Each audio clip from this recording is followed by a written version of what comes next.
A ver, chicos, con todos ustedes, muy buenas tardes ya, ¿no?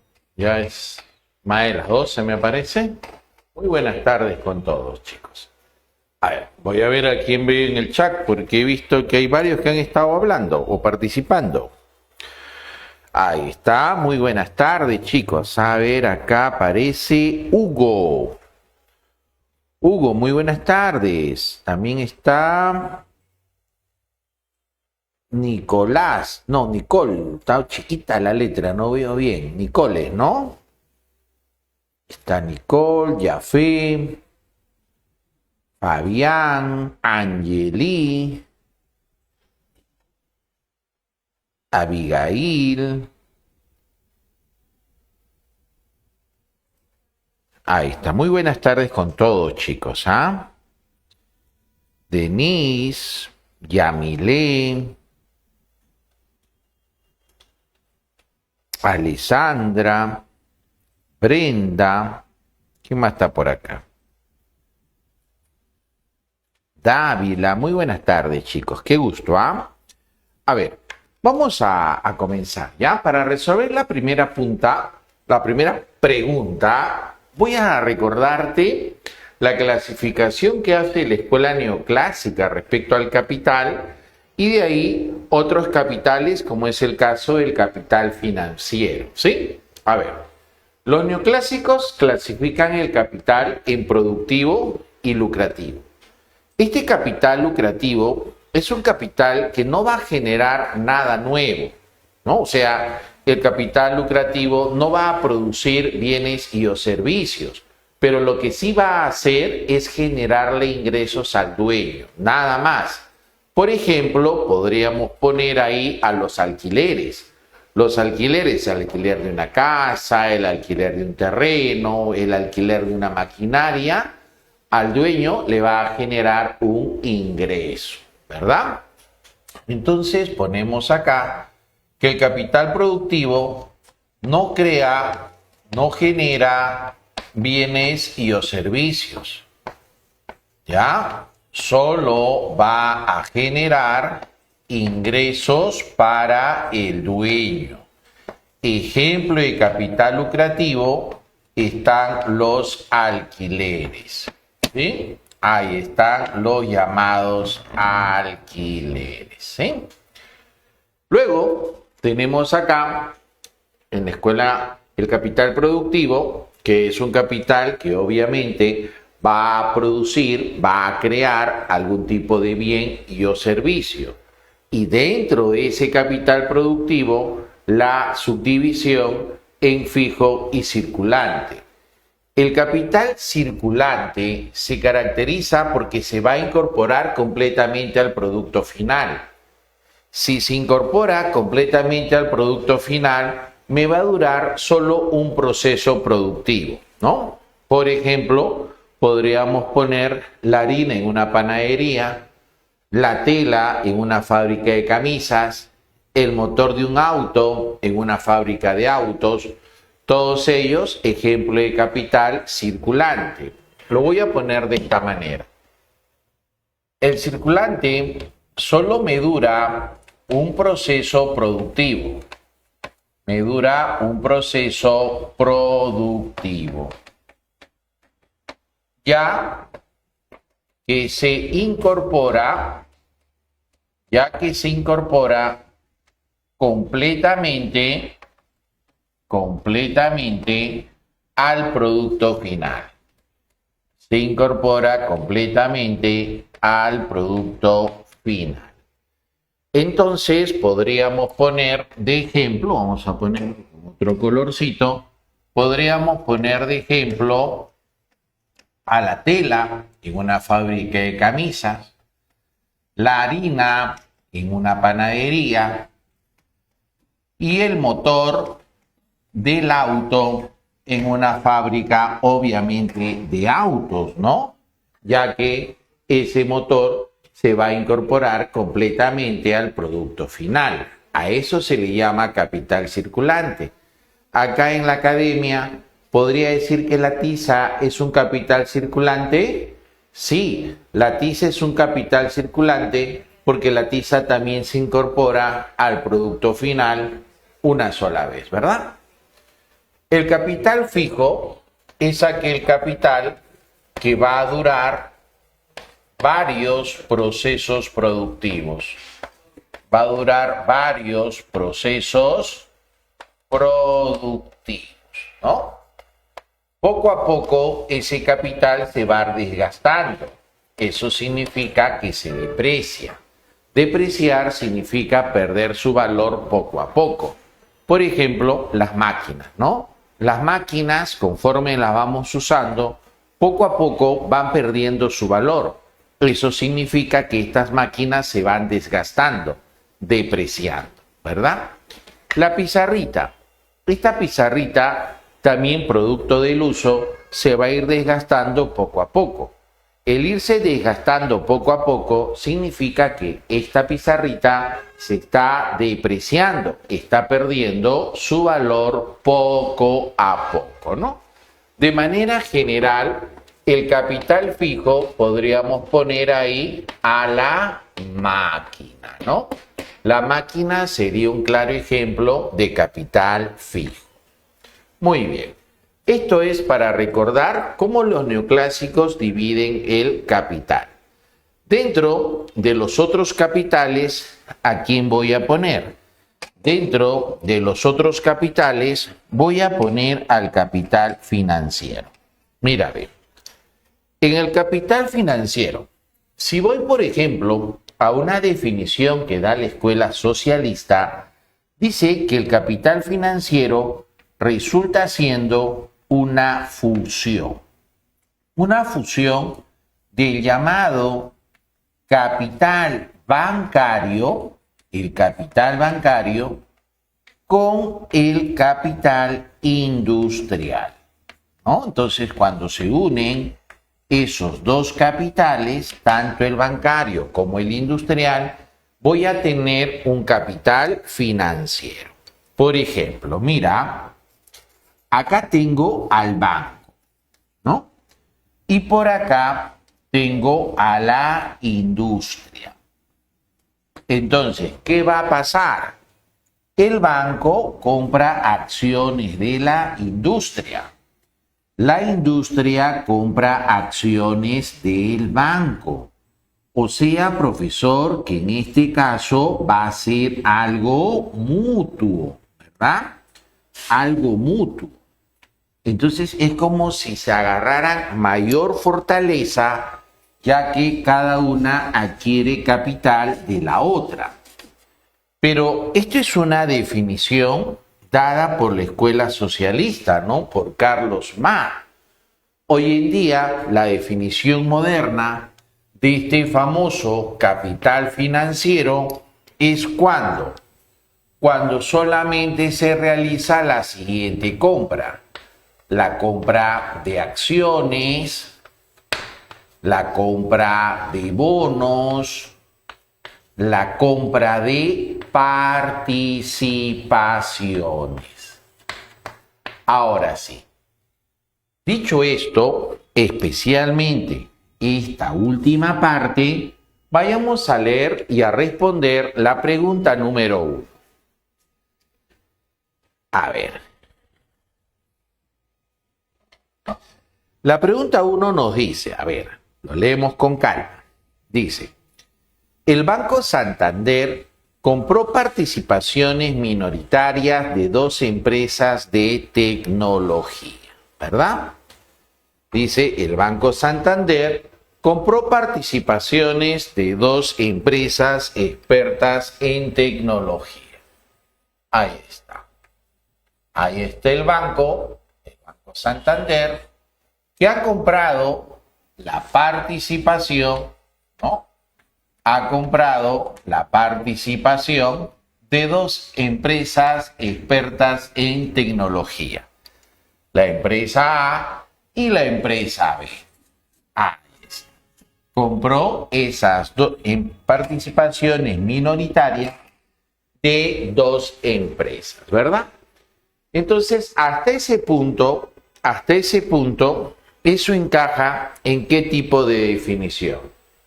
en la definición de capital financiero, ¿verdad? Hasta ahí encaja eso. Si me preguntaran, ¿cómo se llama lo que hizo el banco? ¿Qué invirtió el banco al comprar la participación en esas dos empresas?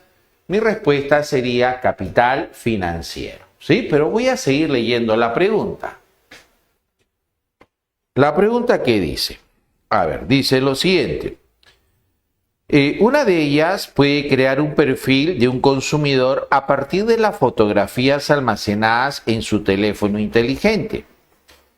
Y la otra que utiliza inteligencia artificial para analizar los sentimientos de las personas en las llamadas telefónicas con representantes del servicio al cliente. Estas adquisiciones permiten al banco automatizar los centros de llamadas para detectar a consumidores frustrados o satisfechos en un entorno de mayor competencia. De acuerdo con el texto anterior, el capital invertido en estas empresas es clasificado como. Nos dice es clasificado como. Alessandra,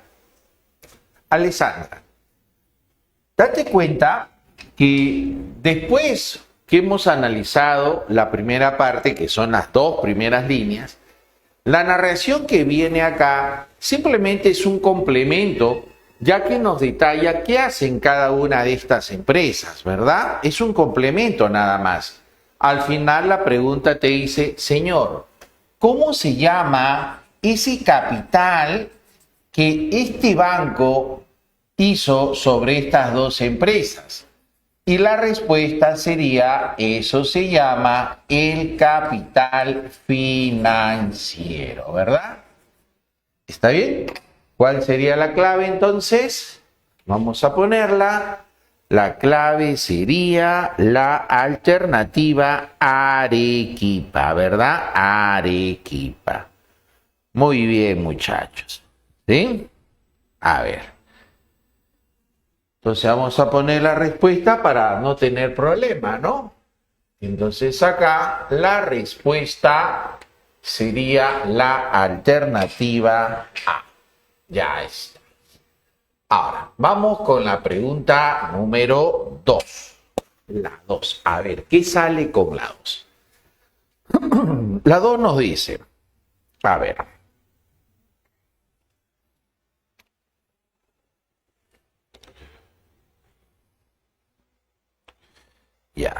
Ya veo acá respuestas, ¿ah? A ver, dice acá. Un docente de nivel superior percibe 3 ingresos, por lo cual genera 3 comprobantes electrónicos, en los cuales indica el número de RUC y el importe a cobrar por cada empleador. De la información concluimos que los importes percibidos por el docente representan. A ver, vamos a poner acá a la pregunta número 2. Vamos a poner acá a los docentes, o al docente, ¿no? Dice, es un docente de nivel superior.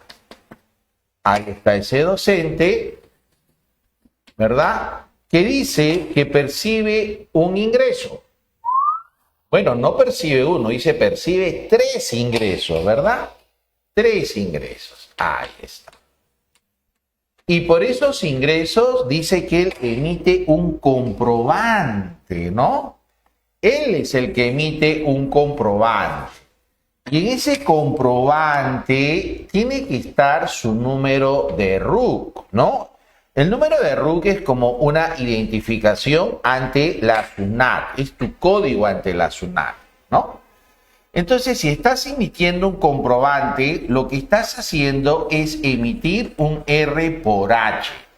O sea, estás emitiendo un recibo por honorario, ¿no? Si estás emitiendo un de recibo por honorarios, entonces la clave sería Cajamarca, ¿sí o no? Honorarios.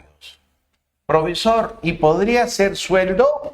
No, no podría ser sueldo. ¿Por qué te voy a decir? Sueldo no puede ser porque sueldo lo recibe el empleado. Eso recibe sueldo, el empleado. Entonces, El empleado, cada fin de mes le dan su sueldo y la empresa emite una boleta de pago, ¿verdad? En esa boleta de pago pues estará lo que le han descontado, estará su aporte a la ONP, AFP, su aporte al seguro de salud, ¿verdad? etc. Pero la boleta de pago, ¿lo emite el trabajador? No, la boleta de pago lo va a emitir la empresa. ¿Te das cuenta? Por eso es que no podría ser respuesta a sueldo, ya que la pregunta claramente dice que es el propio docente que esté emitiendo un comprobante por el pago que le están haciendo y también él está teniendo un famoso RUC, régimen único del contribuyente. Eso lo identifica con la emisión de un recibo por honorarios, ¿sí? Entonces la respuesta sería Cajamarca. Ahí está. Hasta ahí estamos bien, ¿verdad? Muy bien.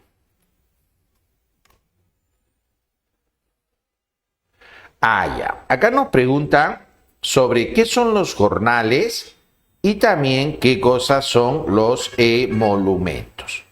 A ver, revisemos esa parte. Cuando nos dice jornales es un salario, o sea, es una retribución, pero que lo recibe el obrero, ¿sí? A ver, voy a poner acá en cámara lenta, ¿ya? Despacito para que quede claro. Acá voy a poner al salario, ¿sí? Ahí está el salario. ¿El salario cómo lo voy a definir? El salario lo voy a definir de esta manera.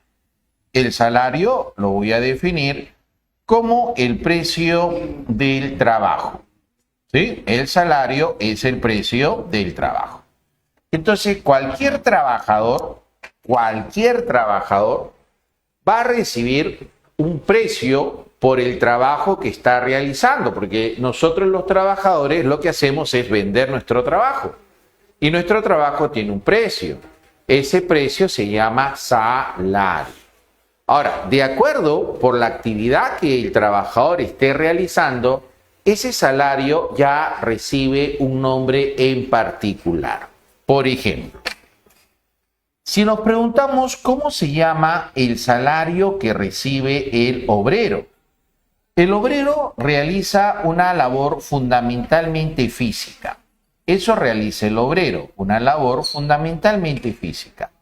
Entonces, el salario que recibe el obrero se llama jornal. Si te pregunto, ¿el jornal es un salario? La respuesta es sí. El jornal sí es un salario, ¿verdad?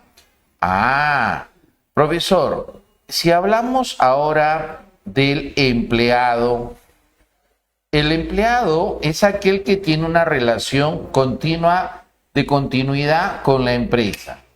Ese empleado recibe como pago un sueldo. ¿El sueldo es un salario? Sí, el sueldo es un salario. Profesor, el profesional que labore de manera independiente. El profesional que labore de manera independiente ¿percibe un salario? Sí, pero ¿cómo se llama ese salario? Ese salario se va a llamar honorario. Profesor, el alto funcionario, llámese un congresista, un ministro, llámese miembro del directorio del BCR, va a recibir un emolumento. Y ahí me detengo, ¿no? Porque la pregunta que hicieron fue, profe, ¿qué cosa es un emolumento y qué cosa es un jornal? Entonces la respuesta sería, ¿no? Tanto el emolumento como el jornal, ¿qué son? Salarios, ¿verdad? Tanto el emolumento como el jornal son salarios. Pero son salarios por realizar una actividad en particular, ¿no? El jornal es el salario que recibe el obrero. El emolumento es el salario que recibe el alto funcionario como un ministro de Estado, ¿Sí? ¿Correcto, muchachos? ¿Alguna pregunta adicional? No, ¿verdad? Muy bien. A ver, leamos la pregunta número 3. A ver, chévere, muchachos. Leamos la pregunta número 3. Dice acá, un grupo de 14 pequeños comerciantes del grupo de juguetes que alquilan sus locales en una galería del centro de Lima tienen problemas para conseguir descuentos de los fabricantes extranjeros porque sus compras son muy pequeñas. Uno de ellos propone comprar y vender en conjunto para que puedan representar un gran volumen de compra, lo que se logrará importantes descuentos que beneficiarán a los socios. ¿Cuál sería la mejor alternativa de organización empresarial para este grupo? Vamos a ver cuál sería la respuesta. A ver, vamos a poner acá a la pregunta número 3. 13, ¿no? Sí, 13. A ver. Nos dice que son 14 comerciantes, ¿verdad? 14 comerciantes. Si estos 14 comerciantes, cada uno, de forma individual, comienza a traer productos importados, la cantidad de productos que cada uno va a traer es una cantidad muy pequeña. Y al ser una cantidad muy pequeña, no se beneficia de los descuentos que pudieran tener. ¿Está bien? Entonces, ¿qué les conviene? Lo que les va a convenir a estos señores es agruparse. Eso les conviene. Les va a convenir agruparse. Porque de esa manera hacen una sola fuerza. Entonces, como les conviene agruparse, a ellos les conviene hacer una cooperativa. ¿No? En una cooperativa, ojo, tenga cuidado, ¿va? En una cooperativa es una asociación de personas, ¿no? Una asociación de personas que acuerdan colaborar para realizar una actividad, ¿no? Realizar una actividad. Y su colaboración es de manera solidaria, ¿no? ¿Qué significa ser solidario? Ser solidario significa adherirse a una causa. Eso significa ser solidario. O sea que estos señores solidariamente se van a unir, ¿verdad? Ah, perfecto, profesor. Y de esa manera ellos van a poder importar en grupo y verse beneficiados de los descuentos que siempre se obtienen por comprar por grandes cantidades, ¿no? Cuando uno compra por grandes cantidades, pues resulta siendo más barato, ¿verdad? Entonces, la respuesta que ustedes mismos habían marcado es correcta, ¿no? Las cooperativas. Ahí está.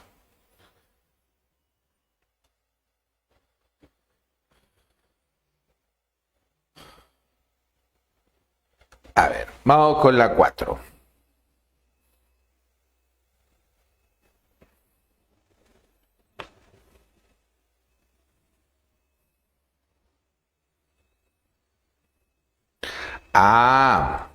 Cuando se habla de una sociedad civil, es para poder brindar un conocimiento, un oficio, una profesión.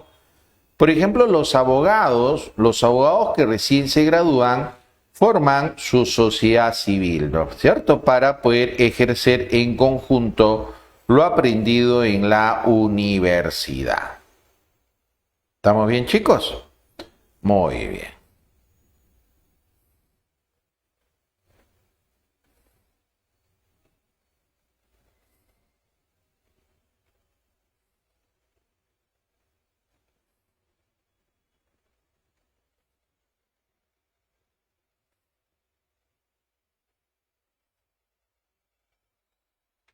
A ver, en la pregunta número 4. Ah, acá hay otra pregunta, ¿no? No, eso se llama capital humano. El capital humano es la definición técnica, ¿no? Que es el conocimiento, ¿verdad?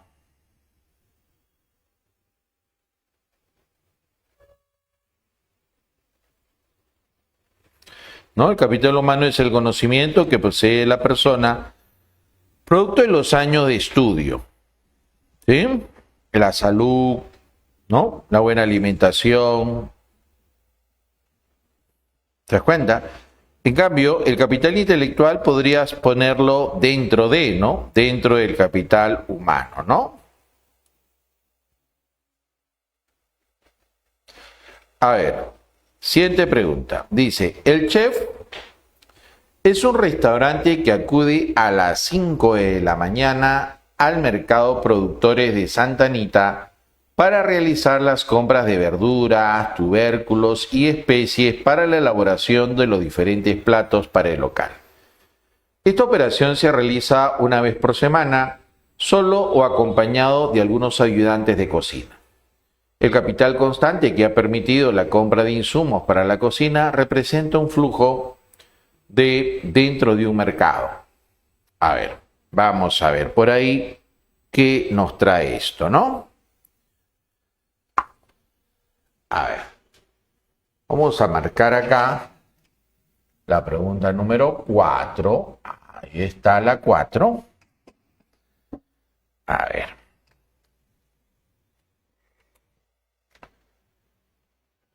Nos dice un mercado, ¿verdad? ¿Qué mercado nos está hablando? El mercado Productores de Santa Anita, ¿verdad? El mercado Productores de Santa Anita. ¿Han ido a ese mercado, chicos? Ese mercadito Productores de Santa Anita es lo que se llama un mercado mayorista. Entonces acá pongo un mercado mayorista. ¿Por qué se le llama mercado mayorista? Se le llama mercado mayorista porque ahí se negocian en grandes cantidades. Por eso se llama mayorista, ¿no? Entonces ya por ahí uno puede salir, ¿no? Ya uno por ahí le puede dar respuesta, ¿no? Ahora, para que te convenzas más que esa es la respuesta, voy a trabajar a un capital dado por la escuela socialista que se conoce con el nombre del capital constante. ¿Sí? A ver, no te vayas a sorprender con la definición, ¿ah? A ver, cuando uno lee la obra de Carlos Marx e identifica al capital constante, dice claramente, ¿verdad? El capital constante es el dinero usado para comprar, ¿no? ¿Qué es lo que vamos a comprar? Todo lo que nosotros requiramos para poder producir, ¿no? El capital constante es eso, ¿no? Por ejemplo, para poder producir, ¿qué necesitas? Necesitas las máquinas, necesitas las herramientas, necesitas los insumos, ¿cierto o no? Por ejemplo, en el caso del chef, ¿verdad? Vamos a poner acá el chef, ¿verdad? ¿Y se va a qué mercado? Se va al mercado mayorista de Santa Anita, ¿cierto? Y en ese mercado mayorista de Santa Anita, ¿el que está comprando?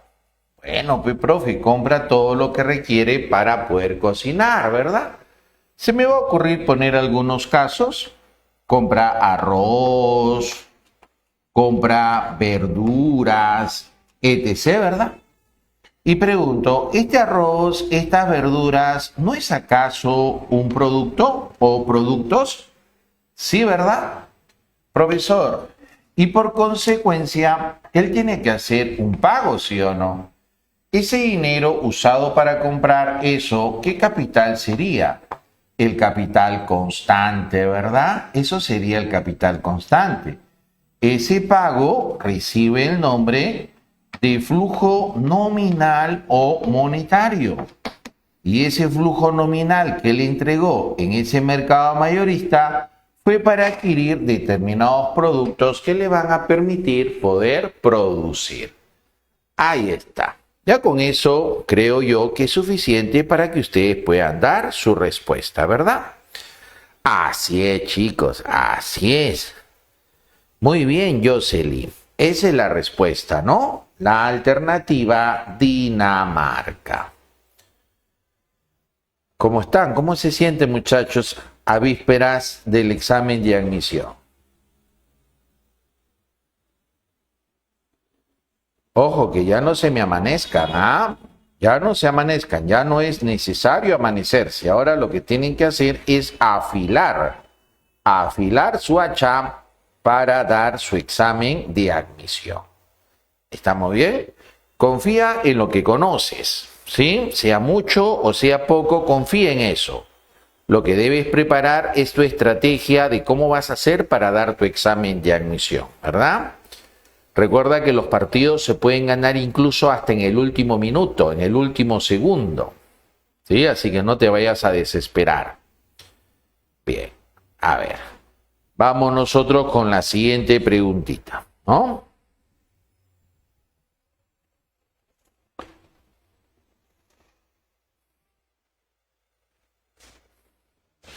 Dice, las constantes luchas sociales, huelgas, toma de carreteras en muchas regiones podría ocasionar la depreciación de nuestra moneda en el mercado de divisas. ¿Es acertada dicha lógica?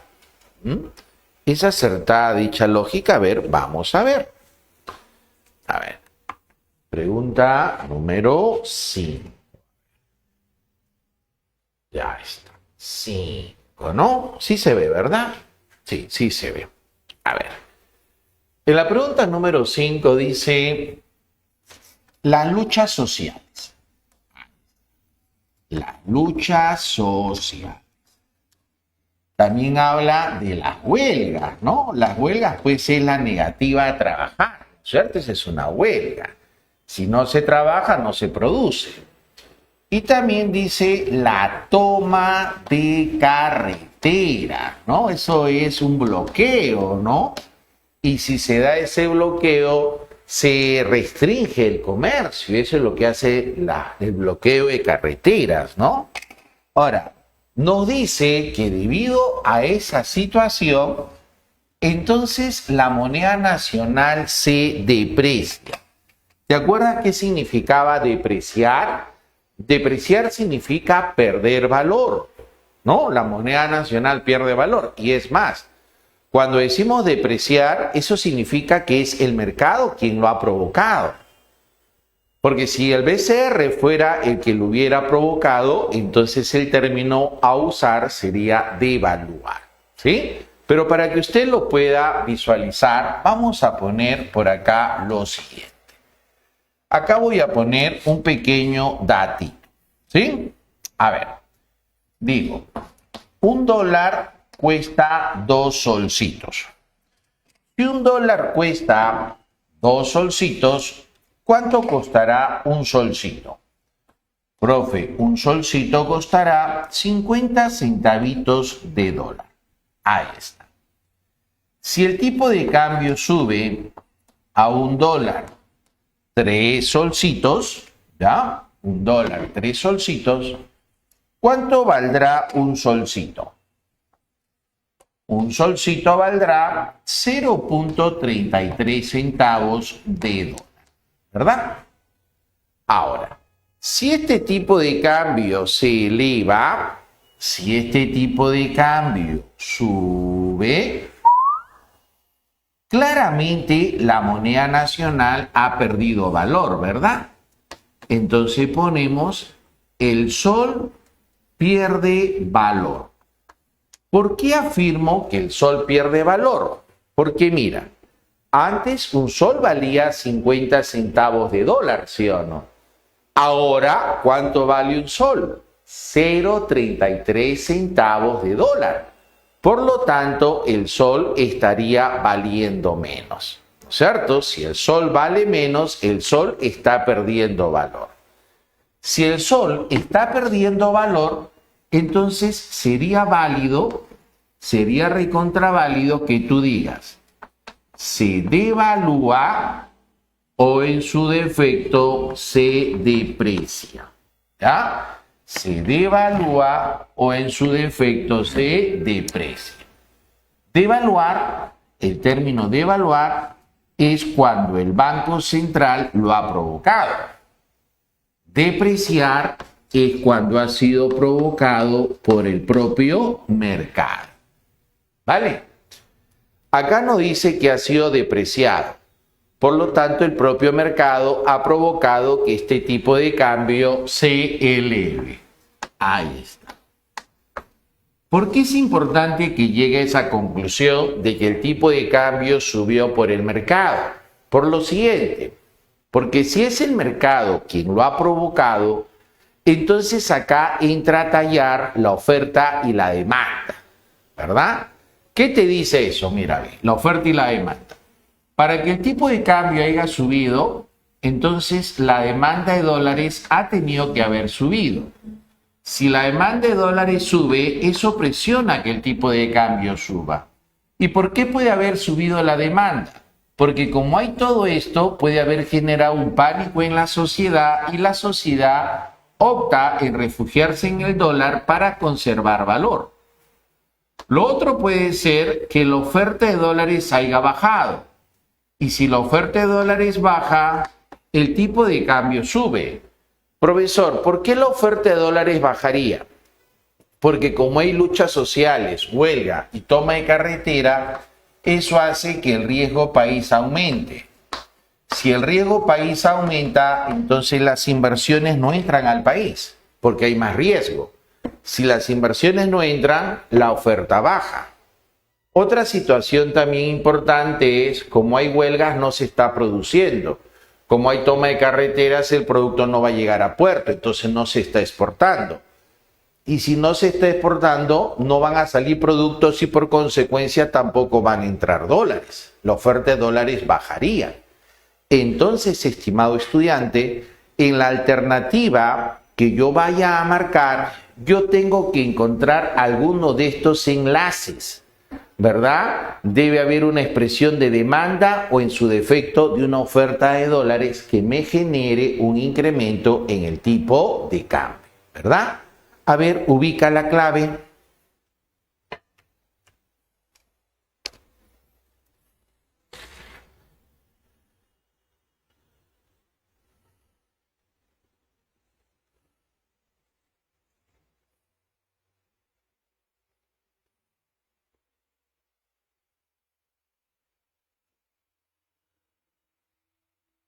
Todavía no veo respuestas, qué raro. ¿Y qué pasó acá? Ah, ya están dando la respuesta. Claro, muy bien, muchachitos. La clave sería Brasil, ¿verdad? Brasil. Pero dígame, algunos habían marcado eh, la EA. En otros salones, varios chicos marcaron la clave Ecuador, la cual obviamente no es correcta, ¿no? La clave correcta sería Brasil, ¿verdad? Brasil. Excelente, muchachos.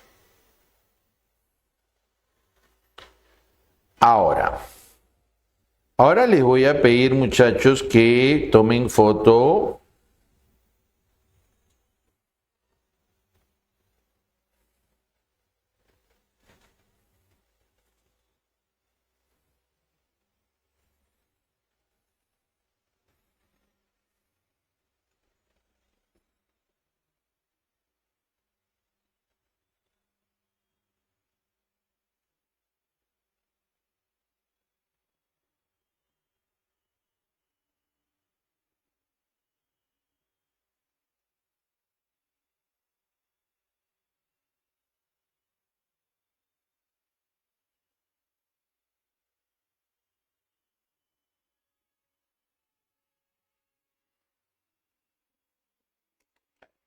borrar. Voy a mojar la motito un ratito, ya, ahorita ven.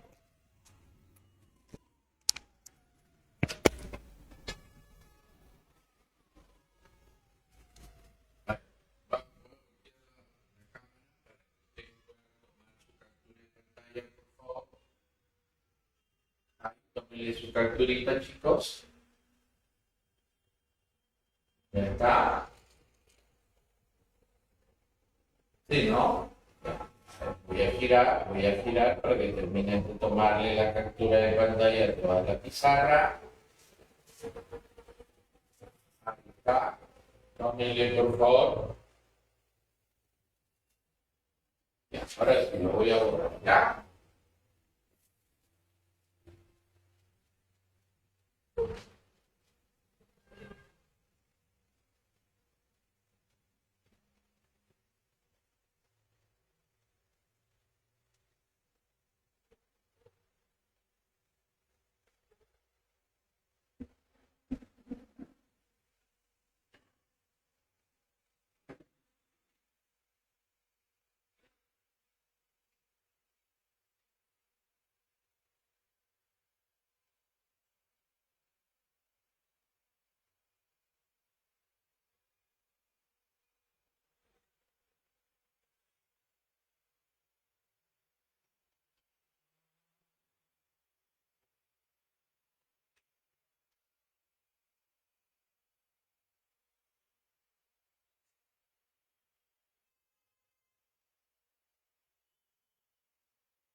¿Hay una pregunta ahí?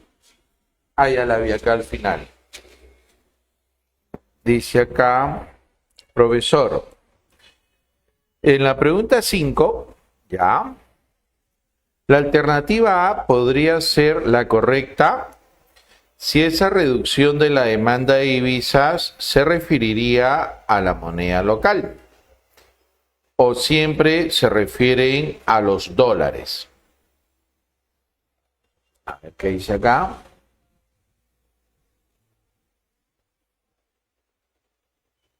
Ah, no, pero mira, en la clave A te dice, sí, coma. De ese modo se genera una reducción de la demanda en el mercado de divisas. A ver, ¿qué pasaría si se baja, si se reduce la demanda de divisas? Al reducirse la demanda de divisas, el precio de la divisa, que es el tipo de cambio, bajaría. ¿Te das cuenta? Entonces, cuando la demanda de divisas o demanda de dólares sube, eso hace que el tipo de cambio se eleve. Si la demanda de divisas o de dólares baja, el tipo de cambio bajaría, ¿no? Y obviamente no podría ser respuesta porque en la pregunta está diciendo claramente que tendría que subir el tipo de cambio, ya que se observa una depreciación de nuestra moneda. ¿Sí?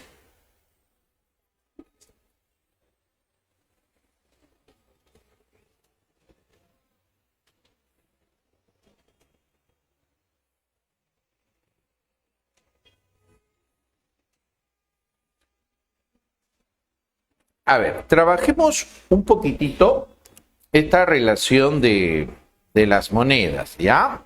A ver, vamos acá a la otra esquina.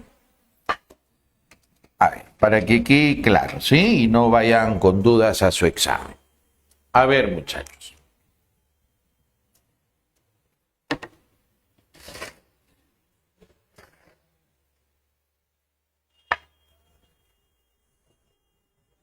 A ver, cuando se busca, la camarita podrían moverla.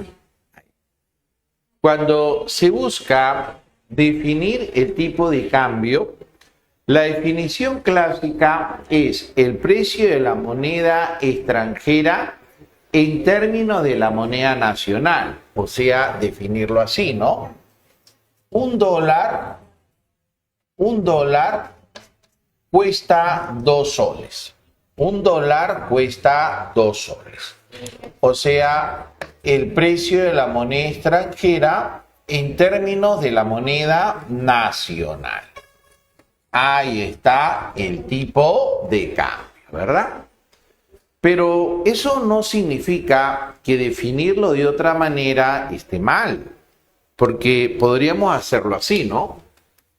El precio de la moneda nacional en términos de la moneda extranjera, ¿no? Un dólar cuesta 50 centavos, perdón, un sol cuesta 50 centavos de dólar, ¿no? También es válido decirlo, pero lo que se acostumbra a hacerlo es de esta manera, ¿sí? Es de esta manera. Entonces, cuando se dice la moneda nacional aquí, por decir, no, la moneda nacional se depreció, eso significa que el sol pierde valor. Si el sol pierde valor, significa que la moneda nacional se depreció. La moneda nacional se deprecia. Ahora, por lógica, si la moneda nacional se deprecia, ¿qué le pasará entonces al dólar? Si el sol perdió valor, entonces el dólar ganará valor. El dólar se aprecia. Eso también es válido decir, ¿verdad? ¿Cierto? Por ejemplo, ¿qué pasaría si en vez de decir, en la pregunta número 5, si en vez de decir el sol se depreció, ¿ya? Si en vez de decir el sol se depreció, hubiese dicho el dólar se depreció? Ah, si hubiera dicho el dólar se depreció, eso ya hubiese tenido otro significado. eso hubiese indicado que el tipo de cambio hubiera bajado. O sea, hubiese cambiado toda la lógica de la pregunta, ¿no? Y creo que a eso se refería tu compañero cuando decía, profe, si hubiera dicho esto, la respuesta sería la otra. Exacto. ¿Sí? ¿Estamos bien?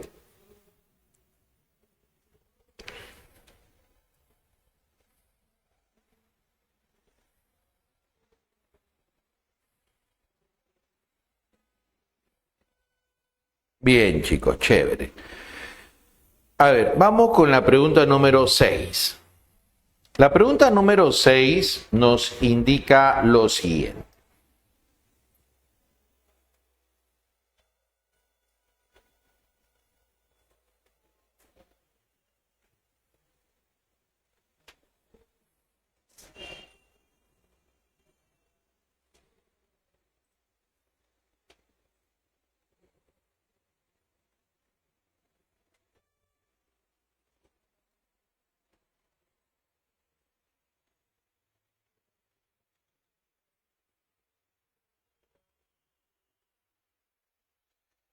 ¿Cuál de las siguientes alternativas no guardan relación con atribuciones que corresponde al BCR? A ver.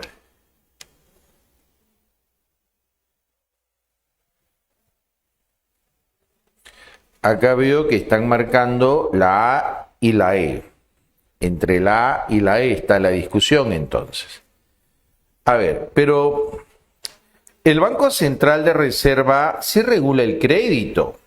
Lo regula a través de la tasa de interés de referencia, ¿no? Entonces, a través de la tasa de interés de referencia se va a regular el crédito. Eso sí lo hace, ¿no? La B que dice emisión de billetes y monedas. No, eso no lo va a hacer.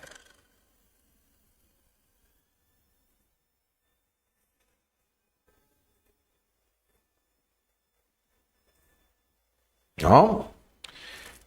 La D, informar sobre las finanzas nacionales. Eso sí lo hace, ¿no? Eso sí lo hace. Está dentro de las funciones del Banco Central de Reserva informar sobre las llamadas finanzas nacionales. Pero no fija la tasa de interés interbancaria. Eso no hace, ¿no? Entonces, ¿cuál sería la clave? La clave sería Ecuador, ¿verdad? Ecuador, ¿no? Claro, la emisión lo hace el BCR. La emisión es la fabricación de billetes y monedas. Esa es la emisión, ¿verdad?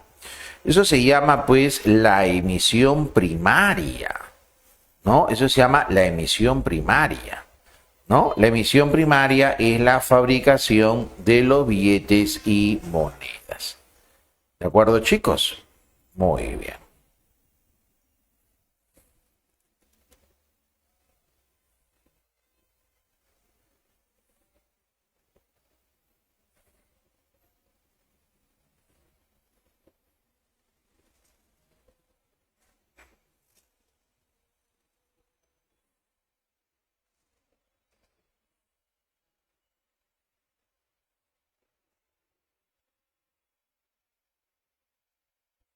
Siguiente pregunta. Vamos con la 7.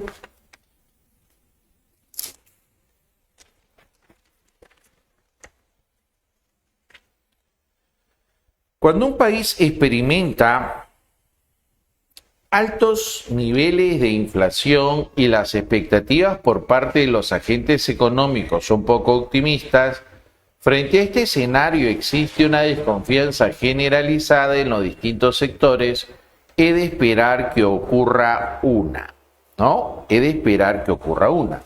Chicos, ahí la palabra fundamental es la desconfianza, ¿verdad? Entonces, en esta pregunta número 7, podemos encontrar, primer dato, ¿no? Nos dice alta tasa de inflación. Ese es el primer dato, ¿no? alta tasa de inflación. O sea, no nos dice que está ocurriendo una inflación, nos dice alta tasa de inflación. O sea, significa que ya esa inflación se le escapó al BCR, ¿no? Porque el BCR tiene un rango meta de inflación, ¿no? ¿Cuál es el rango meta de inflación? ¿Te acuerdas, profesor? El rango meta es de 1 a 3%, ¿no? Ese es el rango meta. El BCR debe siempre buscar que la tasa inflacionaria esté en ese rango. Ahora, esta alta tasa de inflación se suma a otro indicador. ¿Cuál era el otro indicador que decía? Porque eran dos. Era la tasa de inflación alta. Vamos a leer un momentito. Dice, y las expectativas por parte de los agentes económicos son poco optimistas, ¿no es cierto? Son poco optimistas. O sea, la expectativa es la situación futura que tú crees que ocurra. Esa es la expectativa.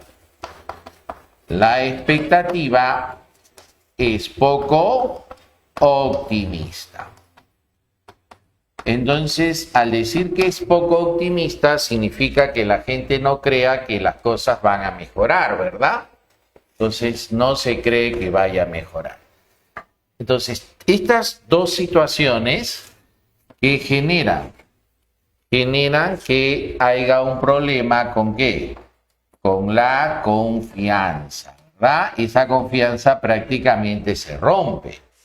¿Y qué pasa cuando la confianza se rompe, muchachos? Cuando la confianza se rompe, cuando la confianza termina, ya no funciona nada, pues en el mercado de la economía o en la economía, diremos, cuando eso pasa, hay fuga, ¿no? En este caso, ¿qué va a pasar con los capitales? Los capitales se van a ir. ¿No? ¿Por qué se van a ir los capitales? Porque el escenario no pinta bien, pues. La ganancia dentro de este país no va a ser alta. Al contrario, incluso pueden perder plata. Entonces, ellos no les conviene tener su capital acá. Les conviene tener su capital en otra parte donde ellos sí puedan tener la seguridad de tener ganancias, ¿no? Por eso que la respuesta ahí sería una fuga de capitales, ¿verdad? Bien. Una pregunta, dice, ¿quién fija la tasa de interés interbancaria? Lo que pasa es que el BCR fija la tasa de referencia, nada más, ¿no? Y la tasa de referencia es eso, es una referencia, ¿no? En la cual los bancos se van a aproximar, ¿no? Y de repente, pues, por ejemplo, si la tasa de referencia es 7%, por ahí un banco lo fija en 6.5%, otro banco lo fija en 7.5, ¿no? Pero no exactamente todos en el mismo monto en la cual se puso la tasa de referencia. O sea, no es como el encaje legal, donde en el encaje legal sí es obligatorio, ¿no? El encaje legal te dice que es 5.5 y no hay marcha atrás, todos tienen que guardar el 5.5, ¿verdad? Eso significa fijar, ¿no es cierto? La tasa de referencia no es que te fija, sino te dice más o menos que debe seguir. ¿Te das cuenta? Bien. A ver, en el caso de la pregunta número 8, dice acá, la ley de promoción de la alimentación saludable para niñas y niños y adolescentes no prohíbe nada, simplemente informa adecuadamente al ciudadano para que como ser de derecho elija si compra o no compra. No se obliga a nadie a no comprar un producto. Esto busca corregir algunas fallas de un mercado, comentó el representante de la Organización Panamericana de la Salud. Este argumento se basa en que el mercado es... Bien, ¿qué palabras voy a subrayar acá para que usted esté convencido? Mira, voy a subrayar la ley de promoción de la alimentación saludable. Eso voy a subrayar. Y también voy a subrayar, entre las últimas líneas dice, corregir algunas fallas de mercado. ¿Sí? Entonces, ¿para qué se creó esa ley? Para corregir las fallas de mercado. ¿Cierto? ¿Sí, muchachos? Ya. Ahora, ¿por qué necesito subrayar eso? Porque ese es el punto de apoyo que me va a permitir dar la respuesta. Yo estoy seguro que varios de ustedes están pensando que la respuesta es un mercado libre. ¿Y sabe por qué estoy pensando que varios dicen libre? Porque la ley dice, ¿no? Esta ley que se ha creado dice, esta ley no prohíbe nada, simplemente informa adecuadamente al ciudadano para que, como ser de derecho, elija si compra o no compra. Entonces, dice, no se obliga a nadie a no comprar un producto. Entonces, como los chicos leen eso, dice, profe, no están obligando. Entonces, eso tiene que ser libre, ¿verdad? Y justo hay una clave que dice libre y dice, esa tiene que ser. A ver, vamos a leerlo nuevamente juntos. ¿Qué se ha dado acá en esta pregunta? ¿Qué se está dando? Una ley, ¿verdad? Una ley. Perfecto. ¿En qué consiste esta ley? Profe, esta ley es de la alimentación saludable. Muy bien. Ahora pregunto, ¿para qué se da esa ley? Profe, se da para corregir una falla de mercado. Ah, ya. Ahí está el asunto, pues, hijo. Mira, bien. Acá vamos a poner esta pregunta 8.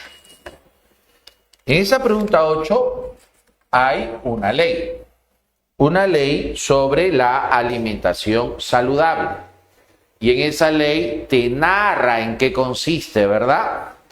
Pero, ¿cuál es el objetivo de esa ley? ¿Para qué se ha dado?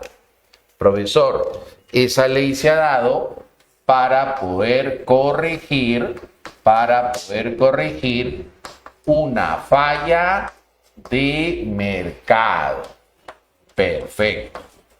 Ahora, pregunto chicos. Si acá dice que hay una falla de mercado, ¿el mercado es perfecto o imperfecto? Profe, si está presentando fallas, entonces definitivamente el mercado, ¿cómo va a resultar siendo? El mercado va a resultar siendo imperfecto. ¿Estamos bien? Imperfecto. ¿Estamos bien? Pero seguramente estás insistiendo, ¿no? Profe, pero el mercado debe ser libre. Ya, te voy a aclarar. No podemos marcar mercado libre porque lo que está entre comillas simplemente es lo que la ley está explicando, ¿verdad? Sobre la alimentación saludable. Pero no puedes tú decir, oye, eso de que no te obliga o no prohíbe hacer algo respecto a la alimentación saludable se generaliza a todo. Un mercado libre, chicos, es un mercado donde no hay restricciones a la entrada y a la salida. Un mercado libre es cuando el producto en el mercado es homogéneo. O sea, un mercado libre, estamos hablando de una competencia perfecta. Y la narración de la pregunta no va por ese lado, ¿verdad? La narración de la pregunta no va para ese lado. ¿Estamos bien? Por eso es que no es mercado libre y sí es un mercado imperfecto, ¿sí? Un mercado imperfecto siempre es un mercado que va a presentar fallas, ¿sí? Pregunta número 9. Dice, el señor Carlos Ángeles vive en la ciudad de Lima, pero siempre le gustó la playa y el clima tropical. Por tanto, ha decidido comprar un terreno en Máncora para de esa manera ir construyendo de a poco su casa de playa y así poder disfrutar del mar. ¿Qué tipo de consumo empleará en su casa de playa? Esa es la pregunta. ¿Qué tipo de consumo empleará en su casa de playa? Bien, vamos a aclarar la pregunta. A ver, vamos a aclarar la pregunta. A ver. Pregunta número 9. ¿Cierto? A ver. En un primer momento, llamémosle A, ¿qué pasó con el señor? Se compró su terreno. Solo es su terreno. En un segundo momento, ¿qué pasó? Comenzó a construir su casa. Perfecto. Entonces ahí está su casita, su puertita, su ventanita. Pero está construyendo, ¿verdad? Todavía no está terminada. Y en un tercer momento, ya su casa de playa está construida. ¿Sí? Ahí está el techito, su puertecita y su ventana. ¿Verdad? Mira, A, B, C. ¿Sí? A, B, C. Acompáñame de vuelta con la lectura. El señor Carlos Ángeles vive en la ciudad de Lima, pero siempre le gustó la playa y el clima tropical.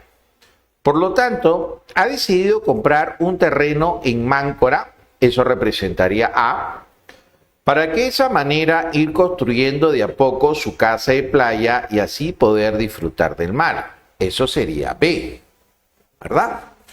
Ahora la pregunta es, ¿qué tipo de consumo empleará en su casa de playa? ¿Verdad? Entonces te está preguntando por C, ¿verdad? Entonces, aquí el que consumo hará. Cuando dice consumo, significa darle uso, ¿verdad? Darle uso. Según Franco Modigliani, Rubio Factacioli, Franco Modigliani no, Rubio Factacioli, existe un consumo por uso y otro consumo que se llama consumo por eliminación. ¿Verdad? Consumo por eliminación. Entonces, el consumo por uso es aquel que tiene varios usos. El consumo por eliminación es aquel que me dura solo un uso. Por ejemplo, la gaseosa. Aquí, por ejemplo, sería el agua.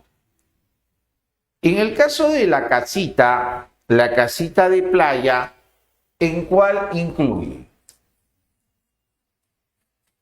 Sería pues el llamado consumo por uso, ¿verdad? Consumo por uso.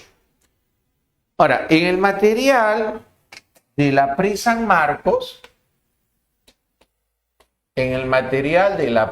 Marcos, podemos encontrar lo siguiente. Dice, el consumo humano directo o directamente y el consumo humano indirecto. ¿No? Consumo humano directo, consumo humano indirecto. El consumo humano directo es cuando sea consumido por la propia familia. La propia familia hace el consumo humano directo. El consumo humano indirecto es cuando lo tiene que consumir la empresa para poder producir, ¿verdad? Por ejemplo, la empresa consume harina para poder fabricar pan. En cambio, la familia consume el pan.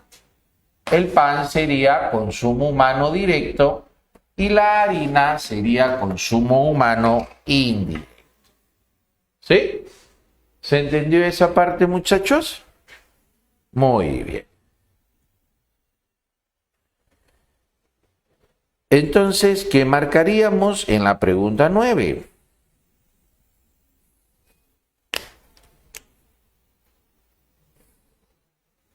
La A, ¿verdad? Muy bien. Arequipa. ¿Sí? Perfecto, chicos.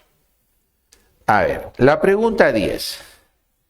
Ah, ya, la pregunta 10 es una tablita, ¿no? Vamos a hacerla por acá. La pregunta número... En la 10 dice, a ver, nos habla de 2 años, del año 19 y del año 20. Nos habla 2.500, 3.800 y 5.000. A ver, sumo 0, 0, 8 y 5, 13, llevo 1, 8, 10, 11. 11.300. En el 20 sería 2.400, 3.200 y 3.700. A ver, sumo 0, 0, 7, 8, 9, 9 y 4, 13, llevo 1, 6, 8, 9, 9.300. Oiga, acá hay un problema, ¿no? Porque se observa que del 19 al 20, ¿qué ha pasado con la producción? Ha bajado. O sea, hay una reducción de la producción. Por lo tanto, nuestra respuesta tendría que salir en signo negativo, ¿verdad? Porque hay una reducción. Profesor, ¿en cuánto se ha reducido? De 11.300 a 9.300 ha habido una reducción de 2.000, ¿verdad? Muy bien, esa es la reducción que ha habido. Como yo quiero expresarla en porcentaje, ¿ya? Como quiero expresarla en porcentaje, ¿qué tengo que hacer? Tengo que ver esa variación y la tengo que dividir entre la situación inicial. La situación inicial es 11.300. Entonces lo que van a hacer ustedes es eso. ¿Cuánto representa la variación, que es 2.000 soles, respecto a la situación inicial, que es 11.300? ¿Sí?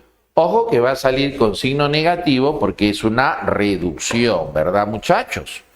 A ver, voy a sacar la calculadora para hacer esa división, ¿ya?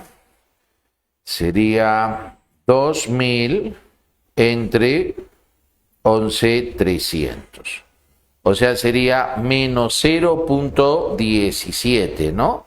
Sale 0.1769, redondeando 0.177, ¿no? O sea, en porcentaje sería menos, porque había una reducción, del 17.7%, ¿no? ¿Cuál es la clave, muchachitos? La clave sería Cajamarca, ¿verdad? Así es, Cachimbito, ¿no? Cachimbito, muy bien.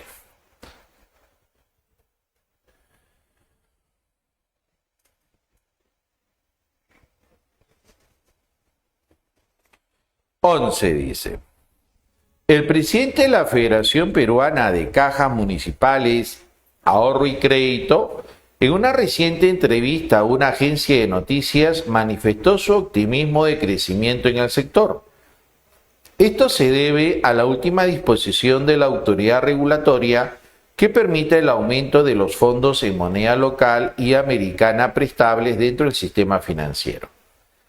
Dice aumento, ¿no? O sea, van a poder prestar más dinero. Muy bien. A ver, voy a borrar, ¿ya? Voy a borrar. Tómenle su fotito, por favor.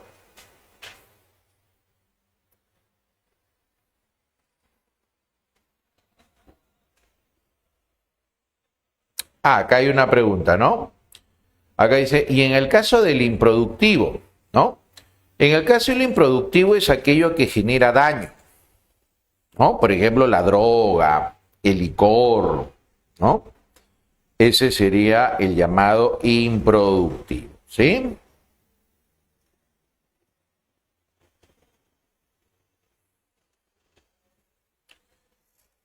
Ya, ahí me dicen que la clave es Ecuador, y la 11.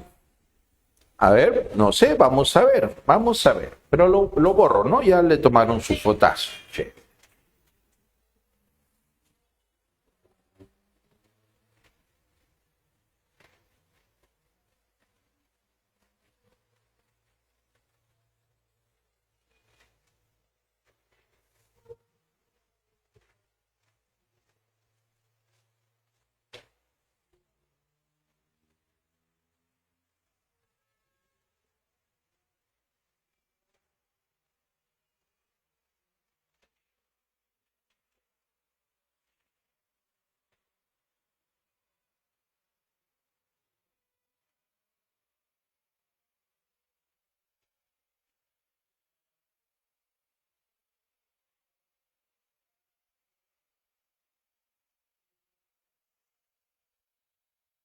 A ver, dice, esta medida generaría una disminución de la cartera crediticia. A ver, vamos por acá. Es la 11, ¿verdad? A ver. Por ejemplo, si ponemos que el depósito, poner una cifra chiquita, el depósito que hacen las personas es de 1.000 soles, que el encaje es del 10%. Entonces, ¿cuánto se retiene en la entidad? El 10% de 1.000, que es 100. ¿Cuánto queda para prestar? 900, ¿verdad? La pregunta dice que lo que va a quedar para prestar ha aumentado. ¡Ah, caramba! Entonces, este encaje tiene que ser menor, 5%. Si el depósito es 1.000 y el encaje es 5%, 5% de 1.000 es 50. ¿Cuánto queda para prestar? 950, ¿verdad? 950. O sea que va a haber más dinero para prestar. Hay más para prestar, pero va a haber menos en la bóveda. ¿No es cierto? Bien. Si hay más dinero para prestar, más se van a beneficiar, porque vamos a prestarle a más personas. Por lo tanto, la cartera crediticia va a aumentar, porque van a ser más los agentes económicos que van a recibir préstamos. Por lo tanto, la primera proposición sería falsa, ¿sí o no? La primera va a ser falsa, porque dice, ¿esta medida generará una disminución de la cartera crediticia? No, va a aumentar, falso. Dos, ¿qué dice? Los agentes deficitarios se beneficiarán con un menor costo de financiamiento. Eso es verdadero, pues. ¿Sabes por qué? Porque cuando hay más dinero para prestar, cuando esa oferta monetaria se ha elevado, cuando hay más dinero para prestar, el dinero se vuelve más barato. Entonces la tasa de interés va a bajar. Por lo tanto, los deudores se benefician porque van a pagar una menor tasa de interés, ¿no? Entonces, sería verdadero, ¿no? Los agentes deficitarios se benefician con un menor costo de financiamiento, claro que sí, porque la tasa de interés sería menor. Así que sería falso y la siguiente sería verdadero, ¿verdad? Entonces podría ser la D, pero también la E también juega por ahí, ¿no? Hay dos claves en disputa, Dinamarca y Ecuador, ¿verdad? Dinamarca y Ecuador. A ver, vamos con la tercera.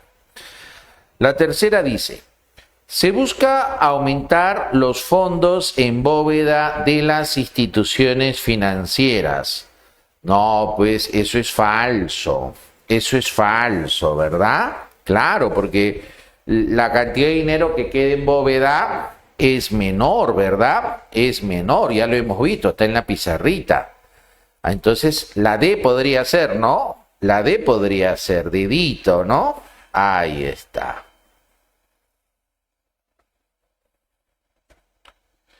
Bien, a ver, la 4 dice, un efecto de esta medida sería una mejora del consumo del país. Claro, pues porque si la gente se está prestando plata, entonces va a consumir más, pues, ¿no es cierto? Va a consumir más, va a invertir más, ¿no? Eso es cierto, ¿sí? Muy bien. Y la última dice, la SBS está cumpliendo su fin de regulación monetaria dentro del mercado. Bueno, ahí habría que corregir la clave, ¿no? Porque no es monetaria, ¿no? Simplemente regulación dentro del mercado. Nada más, ¿sí? Bórrenle, por favor, el término monetaria. Borren el término monetario y solamente debe decir, no, la SBS está cumpliendo con su fin de regulación dentro del mercado. ¿Sí? Bien. Entonces la respuesta sería Dinamarca. 12. Pregunta 12. Dice, con respecto a los instrumentos de política monetaria, determine las afirmaciones correctas e incorrectas. La tasa de encaje legal es referencial. No, falso. Falso, no es referencial. Porque la tasa de encaje legal es obligatoria, o sea, tiene que cumplirla sí o sí, tal como el Banco Central de Reserva está indicando, ¿no? Entonces la 1 es incorrecta. La 1 es falsa. Falsa, falsa. ¿Sí? Ya está. La 2 dice, una mayor tasa de interés de referencia genera un mayor costo del crédito. Verdadero, pues, ¿no? Profesor, ¿por qué es verdadero, profe? Ilústreme, por favor. A ver, cuando el BCR sube la tasa de referencia, vamos a ponerlo por acá, es la 12, ¿verdad? La 12. Cuando el BCR sube la tasa de referencia, representado por R mayúscula, automáticamente los bancos se alinean y también elevan su tasa de interés del mercado. ¿Hay tisita blanca? ¿Tisita blanca hay, señorita? Sí, blanquita. Ya, gracias. A ver, al subir la tasa de interés, tienes un dinero que es más caro y si es más caro, entonces va a bajar el crédito. ¿Verdad? Mayor tasa de referencia, mayor tasa de interés, menor crédito. ¿Verdad? Menor crédito.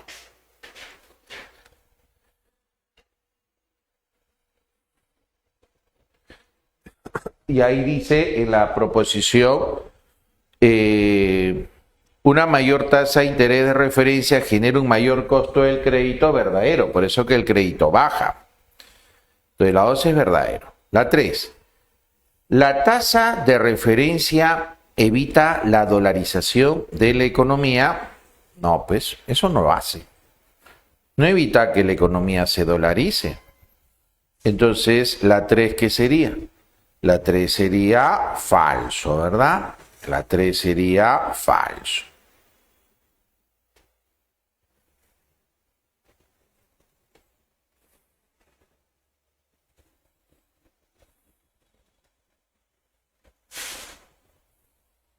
La 4. Un aumento de la tasa de encaje generará una menor disponibilidad de fondos prestables. Claro, pues verdadero, pues, ¿no? Si se aumenta la tasa de encaje, obliga a que los bancos retengan más dinero. Y la 5 dice, la intervención en el mercado cambiario busca poner un precio único de compra y venta en el mercado. No, pues siempre el precio de compra y venta en el mercado cambiario va a ser diferente, pues, ¿no? Por ejemplo, una precio... Profesor, Dime. disculpe, ¿cómo haría el BCR para evitar la dolarización de la economía? ¿Inyectando dólares? No, lo que pasa es que la dolarización de la economía se puede dar por 2 razones. Uno, dolarización por el lado de la oferta, que es cuando el propio Estado establece que la moneda oficial va a ser el dólar. Como el caso de Ecuador, ¿no?